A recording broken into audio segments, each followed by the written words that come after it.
travel presented by Vintage Guitar Magazine with your host, me, James Patrick Regan, otherwise known as Jimmy from the Deadlies, and today I'm speaking with singer, guitarist, and songwriter Jeremy Pinnell. In our conversation, Jeremy discusses his home in Southgate, Kentucky, and he talks about his son who's 11. Jeremy tells us about starting guitar at 13 and watching his dad in the church band while he was a kid and not being able to listen to secular music, and he talks about his first musical purchase being the Sex Pistols album. Jeremy describes starting on his dad's Ovation guitar, eventually getting a Cort guitar and a Gorrilla amp before getting a Fender Paisley Strat. And he tells us of his love of Telecasters and using 13-gauge strings and his harmony that he bought from JD Simo. Jeremy discusses his tour schedule, playing both solo and with a band, and Jeremy tells us about how he got hooked up with Shooter Jennings, who produced Jeremy's most recent album, Decades.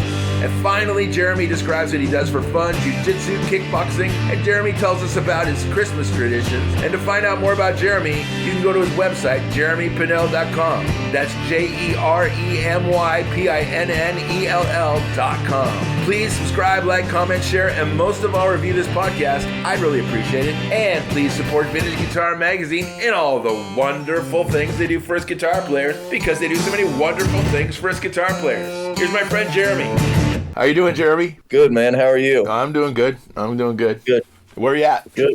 Southgate, Kentucky. Southgate, Kentucky. Is that where you're Where based? you at? Yeah, that's where I'm from. Okay. Yeah, where you at? I'm in Napa, California. Oh, okay. You want to trade places for a little while? I don't know. What's the temperature there in Southgate? We're supposed to get 3 inches of snow tonight and 4 inches in the morning. Okay. So, well, it's about 40 degrees here. oh, that's nice. It's kind of cold, isn't it? Yeah. It's we're having a cold snap, and it's it's okay. There's nothing wrong with it. No rain. Yeah. We need rain. Hey, are you gonna come say hi? Nah. You don't want to come say hi real quick? Good. Okay, buddy. I might come back. Okay. It's my son. Yeah. He's 11. All right. He has guitar lessons tonight, but I knew I had this podcast, so I had to, we had to cancel his thing, and then, there he is. And then he said, he said, can I help with the podcast? And I was like, yes, of course you can. So he's here hanging out. Right on. And when did you start playing guitar? I was around 13 or maybe 13, 14, I'm guessing. I'm not sure. Okay. 12, 13, between 12 and 14. Yeah. We'll just do that. Yeah. Were your parents musical? My dad was. He sang in church. He played bass. He's a great bass player. Okay. He's an amazing singer. So yeah, I think my mom played the clarinet. Oh, really? Yeah. Did you go see your dad play? I mean, were you going to church when he was playing there? Oh yeah. I mean, we were at church on Sundays, Wednesdays, Saturdays. We were there all the time. So you're a church family. We were. One of my proudest moments recently was my son came up to me and he said, Dad, I want to go to hell so I can meet little Nicky. And I was like, and it was like a sense of relief, like, oh, okay, you don't have to believe in that. You can, so. Right on. So yeah, I'll probably never go to church. It's fine if people go to church. Me personally, I'm just not going to go, Yeah. I got you. So, yeah. And so when you started playing guitar around 13, when did you start like gigging? Were you playing in bands and stuff in high school? Yeah, I started immediately. Like I didn't start like playing other people's songs. I just started writing what I wanted to hear, and so by the time I was 15 or 16, I was playing with a couple guys, and then by the time 17 started to come around, I really started to start, because we were a pretty religious household, so we didn't have secular music. So by that time I hit 17, I started buying records that I wanted to buy. Sure. And then you start really busting out the gate, punk rock, stuff like that. Yeah, So of course. And who were your bands when you were able to buy your, secular music? My first tape, I remember walking up to the record store I took a bus and then walked to the record store. It was the Sex Pistols, Never Mind the Bullocks, Sure. was the first tape, you know? That's And then, a good starting point. right? And I was just talking about with somebody else, like, I listened to that record recently, just you know, and it's awesome, still awesome. Yeah.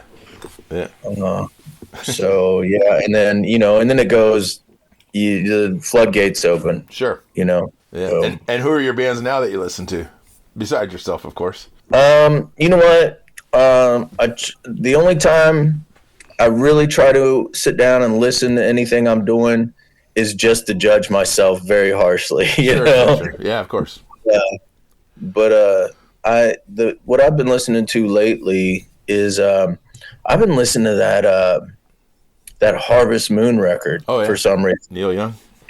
And I'm not a huge Neil Young fan, but I love that record. Sure.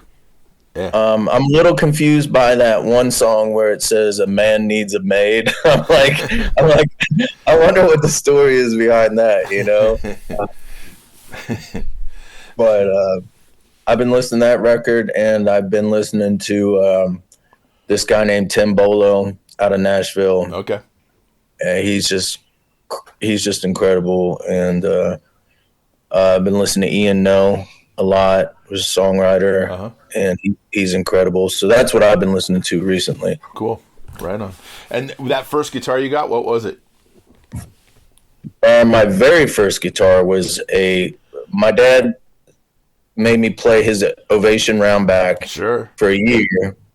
That's that's when they were big, you know, everybody's and it was so big I had to set it on my lap and just like try to learn that way. But he said, if you practice this, I'll buy you an electric guitar. And he bought me just a little Cort electric guitar, a little Gorrilla amplifier, you know, and obviously first day fuzz all the way up, you know. and then I think for my 16th birthday, he bought me my first real guitar, which was a pink Paisley Fender Stratocaster, which I still have. Right on. I still love. Yeah, so, of course. Yeah. It's like the reissue, like from the 80s. Yes, and it is such a cool guitar. Oh yeah. Like, just like, you know, the only thing with the Strat is the knobs always. My fingers are just fat, and I always hit that volume up, you know. So. So besides that Strat, what else do you play right now? What I put down, and I didn't play for a long time because I got a newer Telecaster, which is like a road dog. Like it doesn't go out of tune. Yeah. It doesn't, you know, and it's like, it's just such a capable guitar. And but I have a 78 Fender Tele I've been playing recently, and I love it. Yeah. And I got 13s on it, flat rounds. Wow. Yeah. And it's just like the greatest sound ever, you know. And that's a commitment right there. Well, my buddy Junior Tutwiler, he told me about 12s, and so I started experimenting with 12s, and then he's like, you know, they make 13s, and I was like, oh, I'm going there, because I'm just a rhythm player, dude. I'm not trying to, you know. Yeah. But he's more of a bluesy kind of guitar player, so he's ripping those 12s, you know, and like Stevie Ray Vaughan. Yeah, So, right but yeah. And what are you using for an amp? So I had a buddy. I bought a Quilter. Okay. Yeah. You know, because it's like mobile. It always sounds the same. Yep. I got a little cabinet with a 10-inch Texas. Okay. In it, and that's all I run. I keep it in a road case and just pull the top off the road case, plug it in, and it sounds like magic every time. So sure. You know? Yeah. Are you using pedals at all? No, I try not to even use my tuner pedal. But, no, I don't. I throw a little bit of dirt on it and then leave it alone. A little bit of reverb, leave it alone. You know. Sure. I just like the sound of, Yeah. How about for acoustics? Acoustic guitars, that is. acoustic guitar. This is really cool. I have a Bozung. Have you ever heard of Bozung guitars? Mm-mm. It's this guitar maker. I think he started in Indiana, but he's a Nashville guy now. I'm not sure. But, I bought a really nice Bozung, and but it's a super expensive guitar. Uh-huh. So I didn't want to take it on the road. So I asked my buddy Junior once again what he suggested, and he said those 1960s harmonies. Okay, yeah.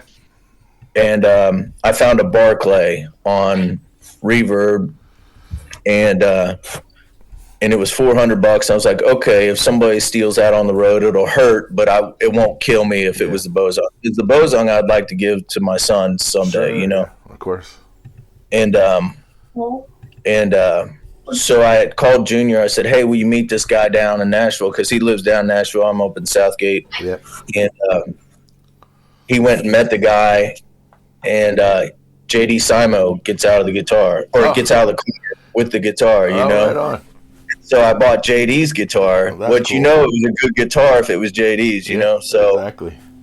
$400, and that's what I take on the road. And it's such a cool little guitar because you feel inspired picking it up. Yep. It's just because you can make, I don't know, it's just got a great sound. Yeah. So. Yeah. Does it have electronics on it?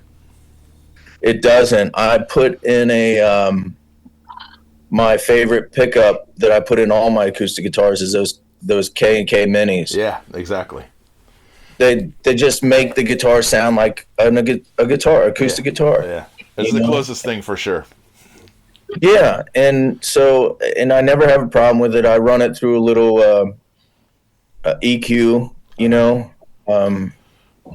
and it just sounds great every time. So, Yeah. How long does it take for you to get to Nashville from Southgate? About 4.5, 5 hours. Oh wow, that's a drive.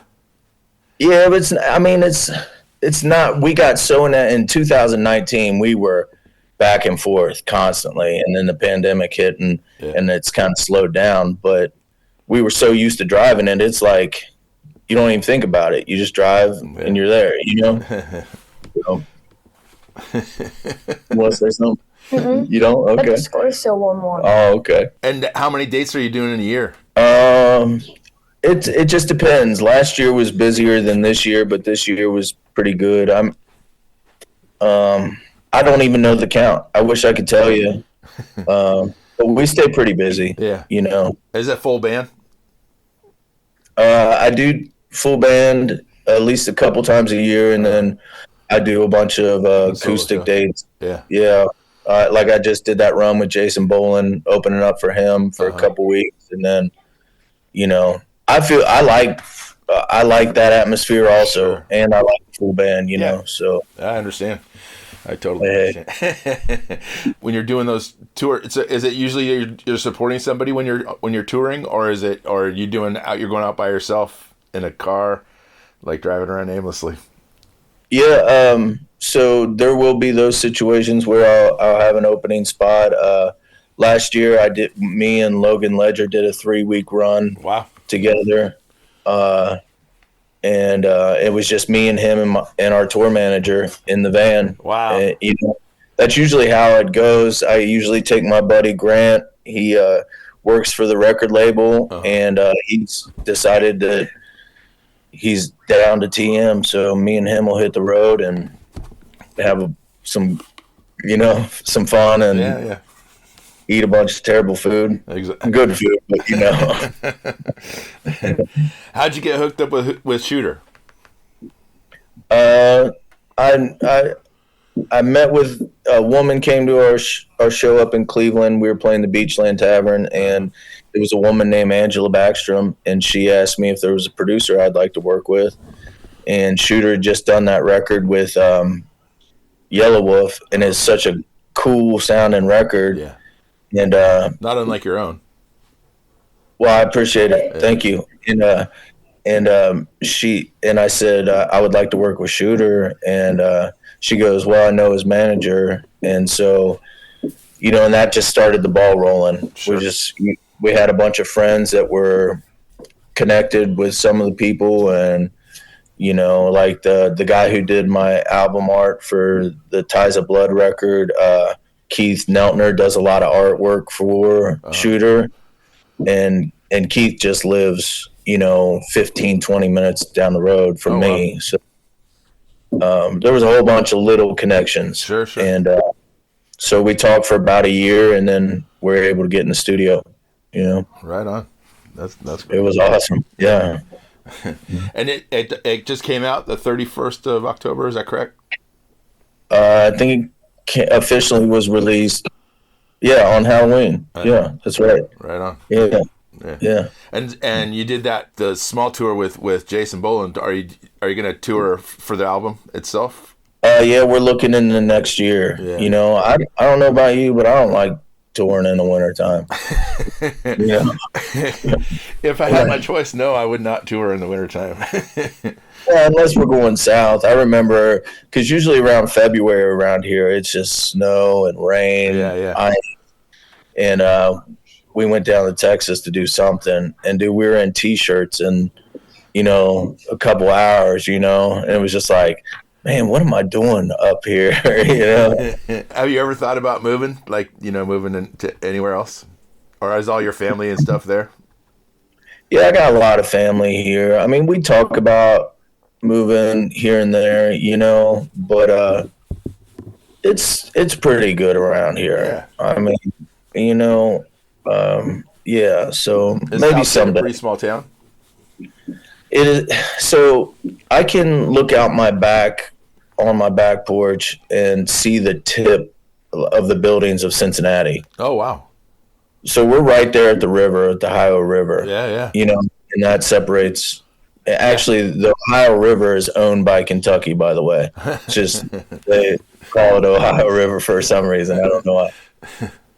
So, yeah. So it's a pretty urban area, but you go 10, 20 minutes south and it gets pretty rural, So. Wow. And what do you do for fun outside of playing music and stuff? You know what? That's tough because it can change. A couple years ago, I did jiu-jitsu for about 4 or 5 years. Yeah. And then I'd started doing some Muay Thai kickboxing. Wow. Yeah, it's a lot of fun. Yeah. I mean, it's a lot. If you're in your 40s and you want to get beat up by people, go do it. Kicked in the face and stuff. Oh yeah. It's a lot of fun, But recently, we've been touring. Yeah. It's just been so busy since the record that I really haven't had time to do much. Yeah. What do you do for Christmas? So my wife, she'll make some cinnamon rolls and get all those together, Yeah. And I try not to wake up too early, but it happens. But we'll just wake up and let the boy. He's 11, so he's excited. Yeah. And our daughter will come over, and then we'll just hang out and eat some food, open some presents, just chill.